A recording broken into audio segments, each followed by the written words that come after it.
Estamos hablando con el doctor Gallardo de síndrome de intestino irritable. Doctor, explíquenos brevemente qué es el síndrome de intestino irritable y cuáles son los principales síntomas que producen.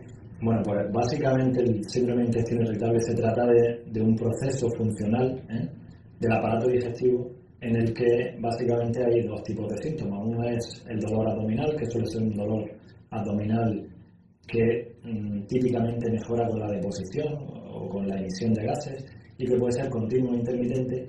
Y luego el otro síntoma fundamental del síndrome de intestino irritable o colon irritable, como también se conoce, es la alteración en el hábito intestinal.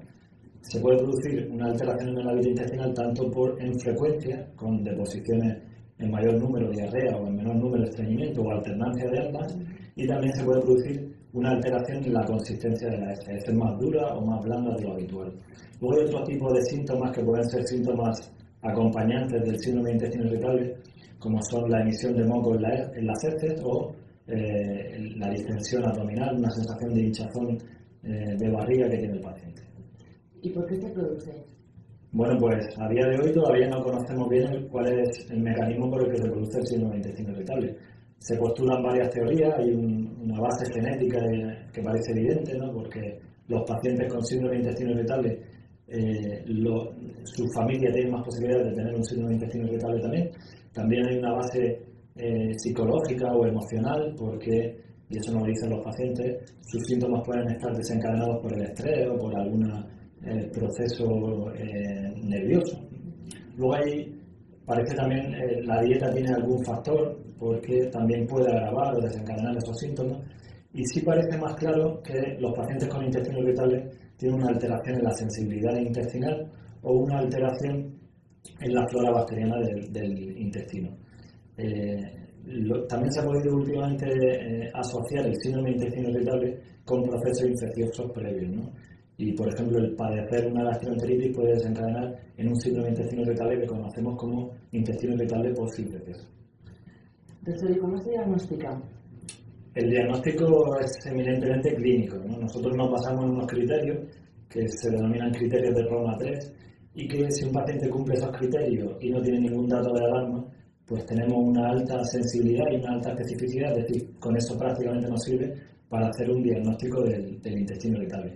No hay ninguna prueba que nos vaya a decir que un paciente tiene un síndrome de intestino irritable, ¿no? De hecho, casi todas las pruebas que el médico indica son normales, y por eso decimos que se trata de un trastorno funcional. En la práctica clínica habitual lo que sí solemos hacer es una analítica de rutina que descarte anemia, que descarte signos de inflamación en la sangre, que descarte alteraciones en el tiroides o en casos en que haya sospecha de una enfermedad celíaca. También se pueden realizar test de intolerancia a la fructosa, a la lactosa, al sorbitol, y en caso de que el paciente presente diarrea, podemos solicitar un estudio de heces para descartar una infección.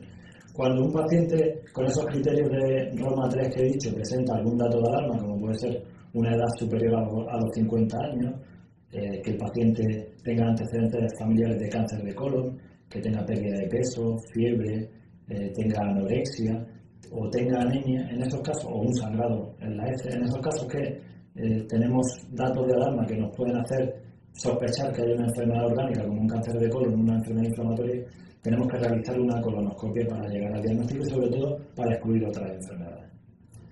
¿Y qué importancia tiene el intestino irritable en el mundo occidental? Bueno, lo que tenemos que recalcar sobre todo es que se trata de un trastorno benigno, es decir, no es una enfermedad que vaya a llevar aparejado complicaciones potencialmente mortales para el paciente o que acabe desarrollando enfermedades como un cáncer de colon, ¿no? Sino que se trata de un trastorno benigno sin más consecuencias salvo los síntomas que padece el paciente, ¿no? La importancia le da básicamente porque es un trastorno muy frecuente, alrededor del 10% de la población lo padece, más en mujeres, y de hecho hay estudios que hablan de que hay una prevalencia, es decir, lo sufren hasta el 20% de las personas. También tiene su importancia porque menoscaba de forma importante la calidad de vida del paciente, afectando tanto a sus relaciones sociales como a su actividad física diaria, como a su producción laboral, ¿no? Y luego el tercer dato por el que es importante esta enfermedad es por el coste económico de ella. es muy, como hemos dicho antes, muy frecuente, hace que se realicen muchas visitas al médico, que se realicen muchas exploraciones complementarias, muchas veces repetidas incluso, y también se ha visto que, como decíamos antes, esto afecta al ámbito laboral del paciente con intestinos irritables y la tasa de absentismo laboral de estos pacientes es 3 veces superior al de la población general, de ahí viene su importancia. ¿Y qué tratamiento recomiendan ustedes los especialistas de aparato digestivo en estos casos? Bueno, los tratamientos no son tan efectivos como ni a los médicos ni a los pacientes les gustaría, pero es fundamental, por ejemplo, empezar con una buena relación médico-paciente. Es decir, tenemos que ganarnos la confianza del paciente, emplear un poco del tiempo que tenemos en la consulta en explicarle los síntomas, en explicarle la patología al paciente, en resolverle sus dudas y en tranquilizarlo, ¿no? Eso es fundamental. La dieta, que es algo por lo que los pacientes nos preguntan muchas veces, pues no existe una dieta estándar para todo tipo de pacientes, ¿no? Nosotros sí recomendamos pues que intente identificar qué alimentos son los que le sienta mal y que lo evite, ¿no? Aquellos alimentos que puedan desencadenar o agravar los síntomas, que se eviten, ¿no? Igual ocurre con el estrés, que también está relacionado, ¿no? Y luego ya hablaríamos del tratamiento farmacológico, ¿no? No hay tampoco un tratamiento farmacológico con medicinas estándar, ¿no? Porque cada paciente tiene síntomas distintos. Hay algunos que tienen diarrea, otros estreñimiento, ¿no? Casi todos o todos tienen dolor, ¿no? Y para eso utilizamos unos fármacos que se llaman espasmolíticos, ¿no? Los más conocidos en España son el otilone bromuro y la mebevirina. Esos fármacos son efectivos a la hora de controlar el dolor, pero como he dicho antes, no tanto como nosotros quisiéramos. Y también están limitados por efectos secundarios que puedan tener, ¿no? Estreñimiento, visión borrosa, sequedad de boca, vértigo. Sobre todo en personas mayores, pues estamos limitados en su tratamiento. Luego, aquellos pacientes que presenten diarrea, el fármaco más utilizado es la loperamida, y en caso de que ese paciente no vaya bien, se pueden emplear otros como la colestiramina o antidepresivos a dosis baja. En aquellos pacientes que presentan estreñimiento, tenemos que incidir en hábitos de vida saludables, ¿no? Ejercicio físico, una dieta equilibrada, el aumento de la fibra y la ingesta de agua, ¿no? Si con eso no conseguimos que el paciente regule su hábito intestinal, podemos recurrir a fármacos como son el polietilenglicol o la lactulosa. Y para terminar, doctor, ¿qué novedades se plantean en materia de tratamiento del síndrome de intestino irritable? Pues actualmente ya se están empezando a utilizar en la práctica clínica habitual, y son básicamente los antibióticos y los probióticos, ¿no?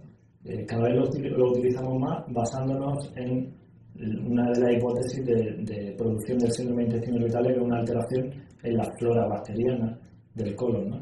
Por eso utilizamos cada vez más antibióticos como la rifaximina, que es un antibiótico no absorbible, que lo que hacen es regular la flora bacteriana del colon y mejora sobre todo la sintomatología derivada de la diarrea y la distensión abdominal. Luego, también se están utilizando mucho los probióticos. ¿Qué son los probióticos? Son microorganismos vivos que ingeridos van a ser beneficiosos para la salud.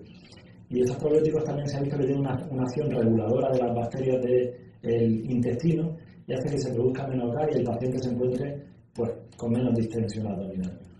Se pueden emplear esos tratamientos en tandas y se pueden combinar dichos tratamientos. Eso básicamente son las novedades que hay o lo que últimamente estamos utilizando. Muy bien, pues muchas gracias. Gracias.